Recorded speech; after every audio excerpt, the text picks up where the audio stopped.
Assalamualaikum warahmatullahi wabarakatuh. Bismillahirrahmanirrahim.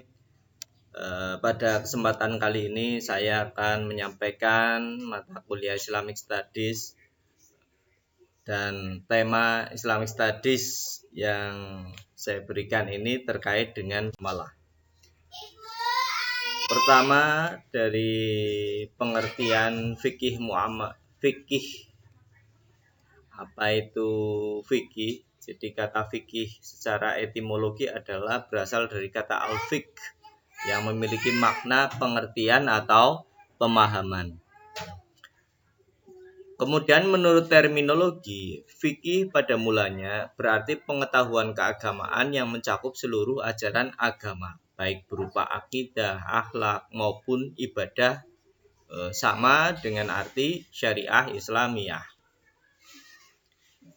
Kemudian pada perkembangan selanjutnya, fikih ini juga diartikan sebagai bagian dari syariah Islamiyah, yaitu pengetahuan tentang hukum syariah Islamiyah yang berkaitan dengan perbuatan manusia yang telah dewasa dan berakal sehat yang diambil dari dalil-dalil yang terinci. Jadi itu pengertian fikih secara etimologi atau secara bahasa. Kemudian pengertian fikih, pengertian muamalah secara bahasa. Muamalah berasal dari kata amala yu'amilu yang artinya bertindak, saling berbuat dan saling mengamalkan.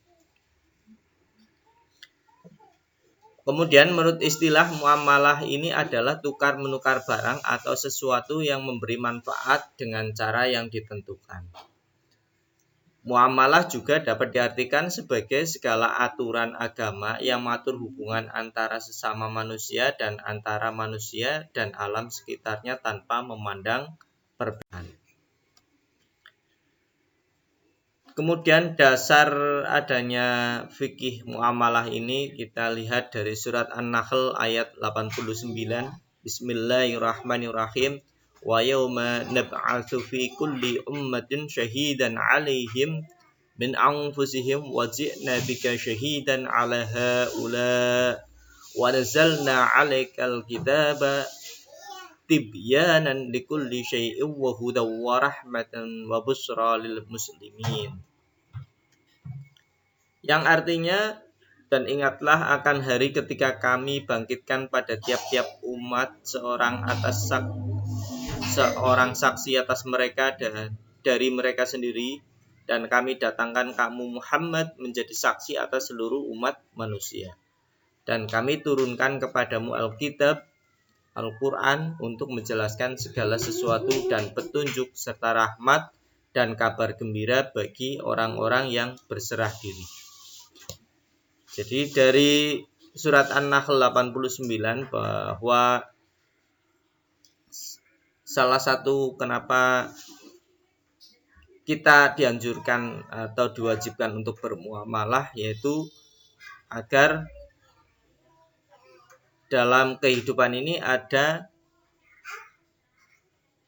saksi.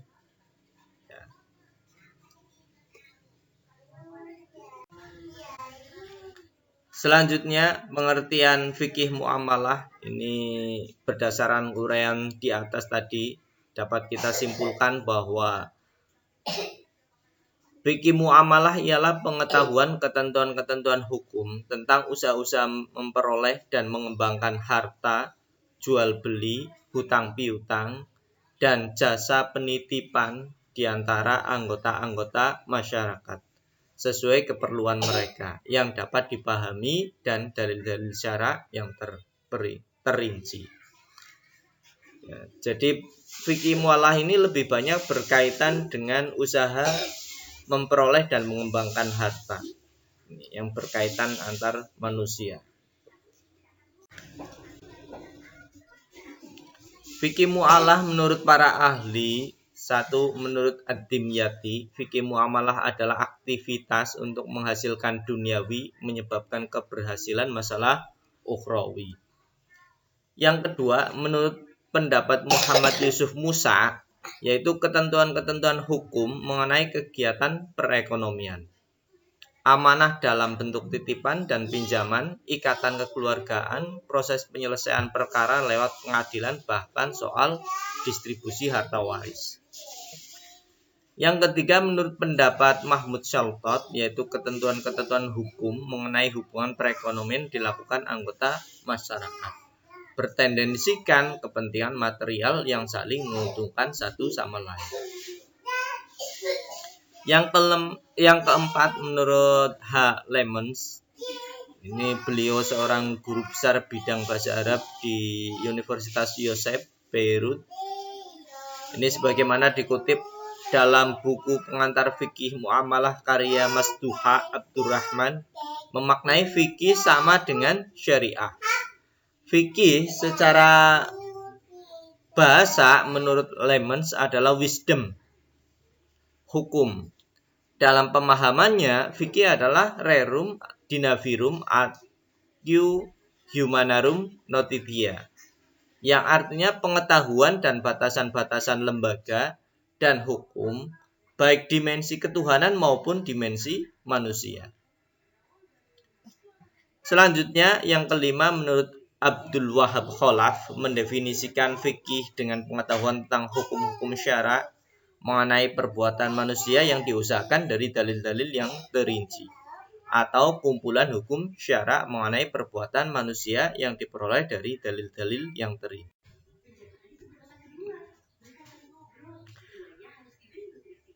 Menurut Ibnu Abidin, muamalah meliputi 5 hal, yakni transaksi kebendaan, al-muawadatul amaliyah.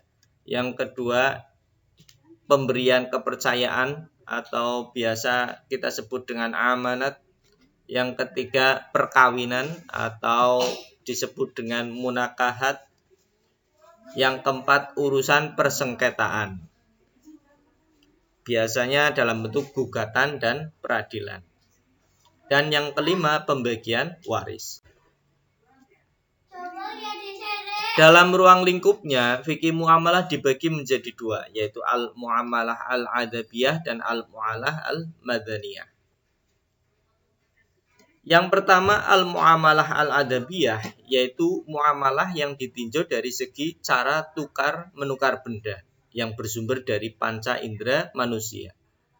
Yang unsur penegaknya adalah hak-hak dan kewajiban-kewajiban. Ruang lingkup fikih muamalah al-adabiyah ini yang bersifat adabiyah mencakup beberapa hal.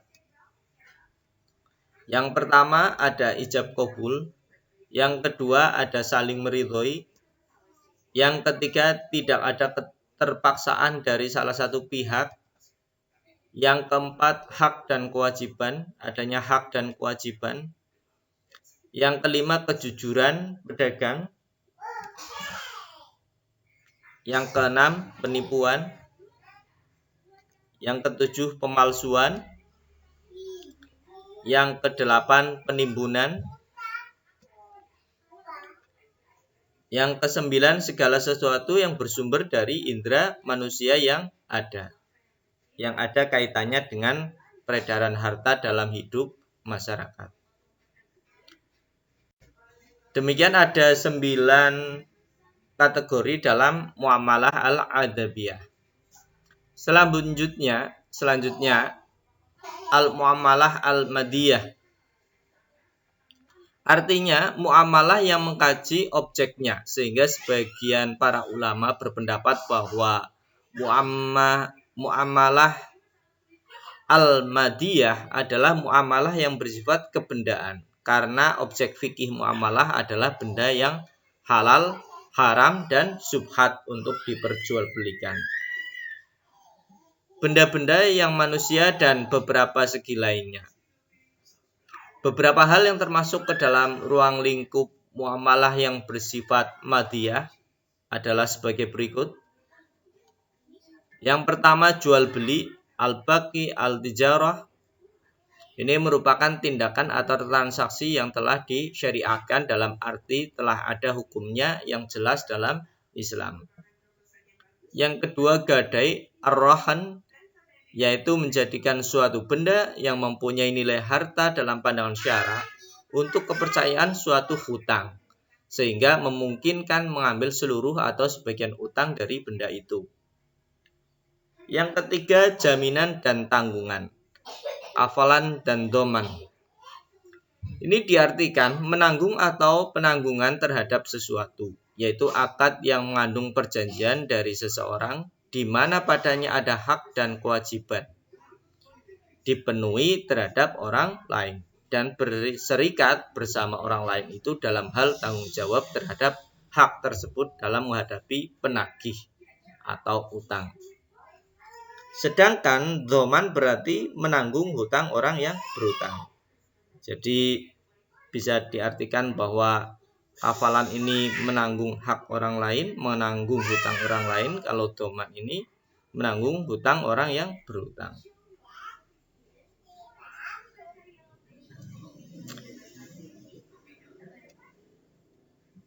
Selanjutnya, pemindahan hutang atau khiwalah artinya adalah pengalihan atau pemindahan.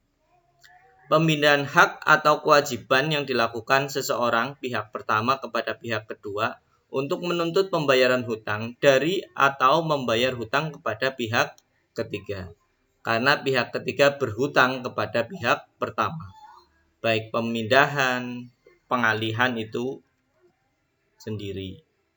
Dan dimaksudkan sebagai ganti pembayaran maupun tidak. Yang kelima, jatuh bangkrut atau taflis adalah seseorang yang punya hutang, seluruh kekayaannya habis. Dan yang keenam, perseroan atau perkongsian. Asyirkah ini dibangun atas prinsip perwakilan dan kepercayaan.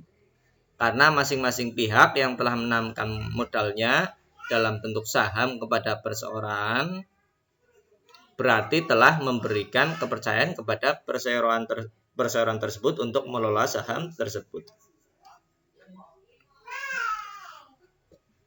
Yang ketujuh, ini masalah-masalah seperti bunga bank, asuransi, kredit, dan masalah-masalah baru